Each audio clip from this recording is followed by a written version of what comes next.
This isn't a rumor anymore. This isn't internet gossip. This is and it just detonated inside Meghan Markle's carefully guarded life. For years, whispers floated around the edges of the Sussex saga, missing years, scrubbed names, erased faces, and a strange silence about a specific chapter of Meghan's youth. Every theory was dismissed as conspiracy. Every question was buried under PR spin. Until now. Because today, the story changes forever. A 29-year-old woman has stepped forward. She has a name, she has a face, and she has a court-admissible DNA test that claims Meghan Markle is her biological mother. Let that land. Not 2 children, 3. And one of them was hidden. According to documents released by a legal team representing the woman known publicly as Sarah, the probability of maternity is listed at 99.9%. This isn't a blurry photo or anonymous source. This is science. This is biology. And once biology speaks, PR goes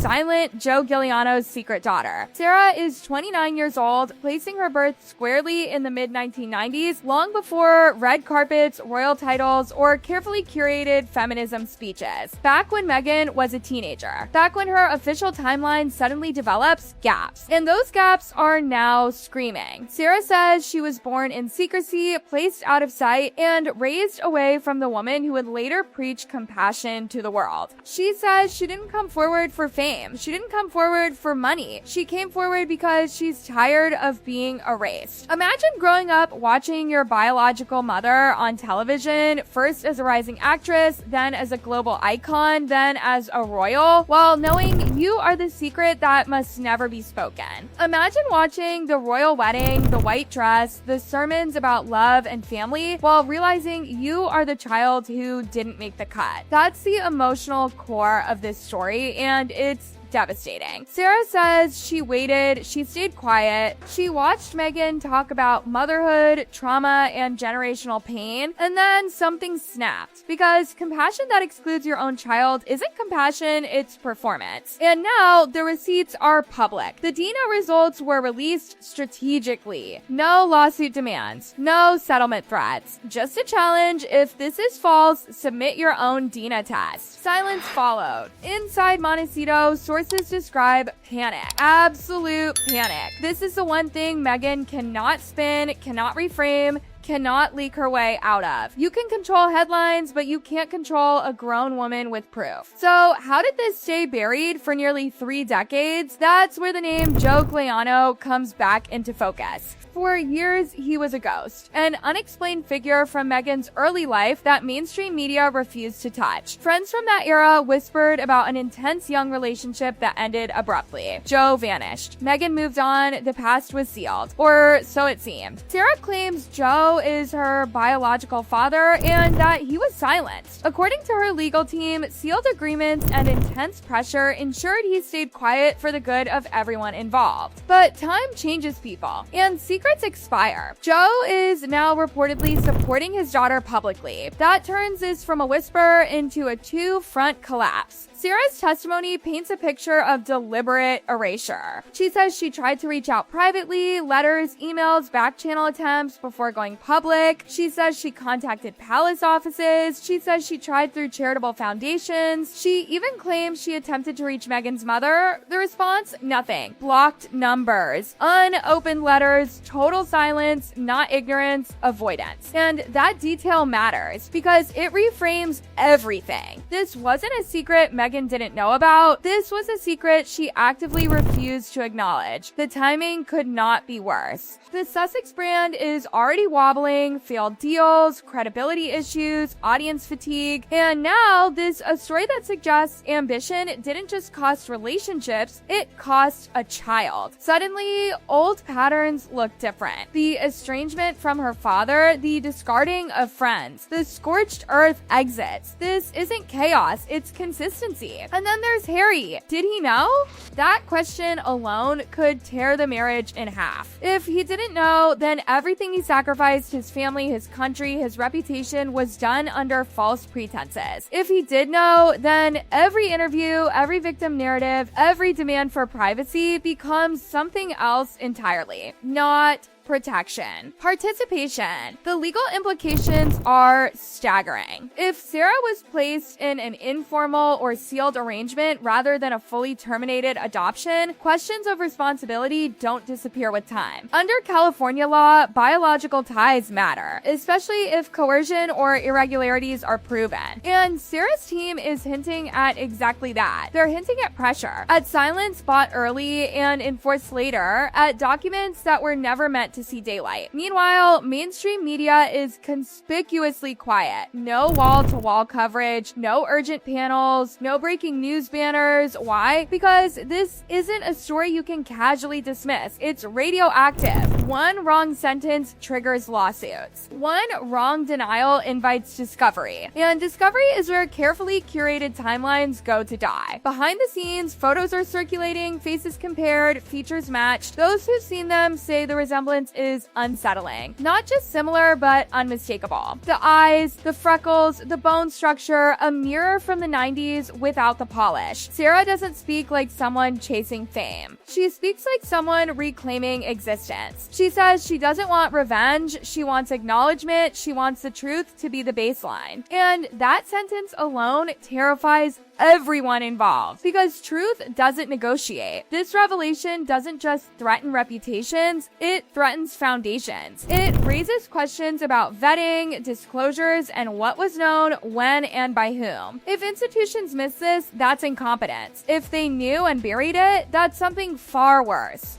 And this is only the beginning, because the Dina test is just the opening move. We'll break down the timeline, we'll examine who benefited from silence, and we'll explore why this story is exploding now. And once you start tracing Meghan Markle's mid-1990s timeline, the dots don't just connect, they converge. Let's talk about the missing years, because this is where the official narrative starts to collapse. According to the polished biography, the mid-90s were simple: school, ambition, theater, preparation for college. Clean, linear, inspirational. But people who were there remember something very different. A sudden disappearance. A noticeable absence. A girl who was everywhere and then nowhere. Back then, the excuses were familiar. Family issues, studying away, time off. Classic explanations used for one reason only: to hide something that couldn't be photographed, explained, or controlled. Sarah's legal team alleges Meghan was quietly removed from her usual environment and taken out of state to carry a pregnancy to term. Not chaos, not scandal. A controlled operation. Quiet, strategic, designed to protect one thing above all else: a future image. And this is where the story takes a darker turn, because according to Sarah's account, this wasn't a decision made by a confused teenager alone. This was managed, overseen, orchestrated. And the person allegedly at the center of it all is Meghan's mother. The public version paints her as hands-off, gentle, spiritual. But Sarah's version paints her as the architect of containment, the one who understood that a baby would derail everything. Hollywood dreams don't survive teenage motherhood. Stardom demands sacrifice. And in this version of events, the sacrifice wasn't ambition. It was a child. Joe Guiliano's role suddenly makes sense in this context. For decades, people wondered why he never sold his story, why he never popped up in tabloids, why he stayed silent while Meghan's fame exploded.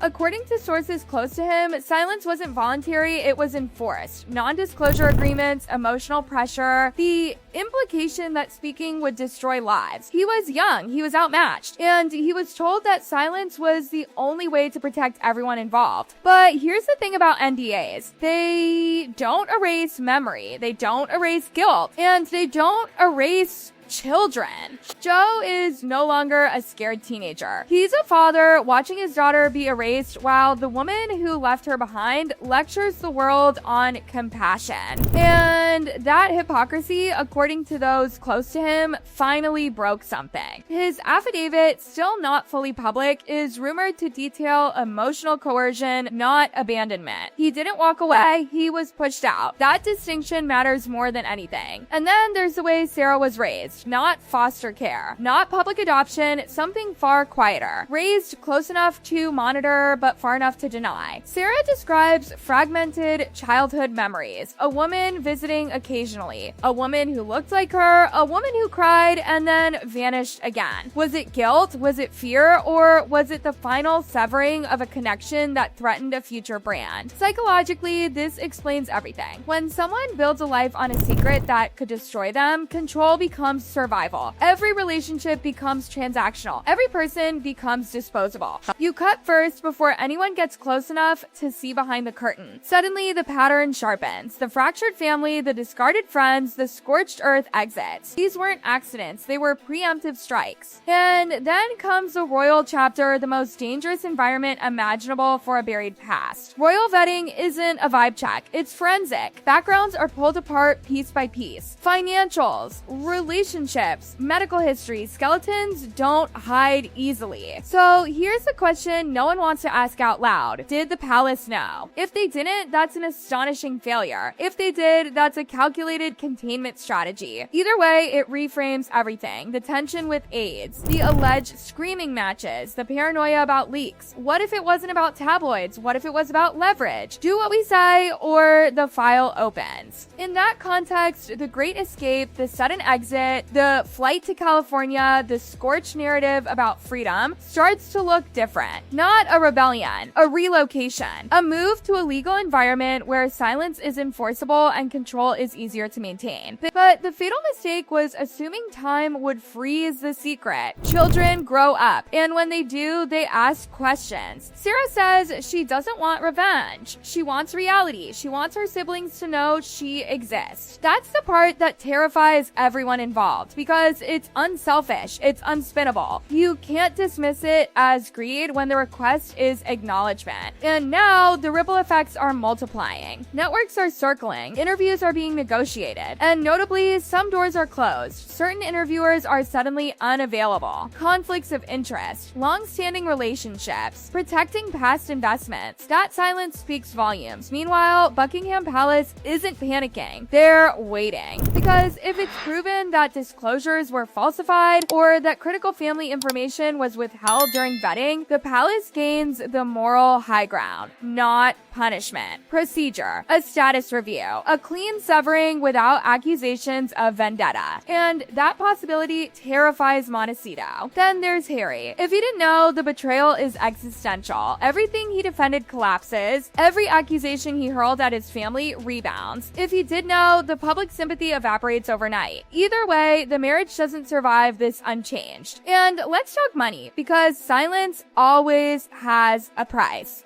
If Sarah's parental rights situation wasn't legally airtight, inheritance claims don't disappear. Emotional damages don't expire. Back support doesn't vanish. Suddenly, the empire built for 2 children has a third claimant, one denied for decades. That's not a scandal. That's litigation, and litigation doesn't care about branding. Behind closed doors, sources describe frantic movement, lawyers, crisis meetings, attempts to reframe, even a reported attempt to secure a private meeting, no cameras, no witnesses. Sarah refused. Her message was clear. She doesn't want secrecy anymore. She wants the truth, public, documented, undeniable, because secrecy protected everyone except the child. Now the world is watching. The allies are quiet, the defenders are hesitating, and the narrative is slipping fast. This story didn't break because of tabloids. It didn't break because of enemies. It broke because biology doesn't lie. And once truth gets oxygen, it doesn't go back into the shadows. The question now isn't if this changes everything, it's who survives it.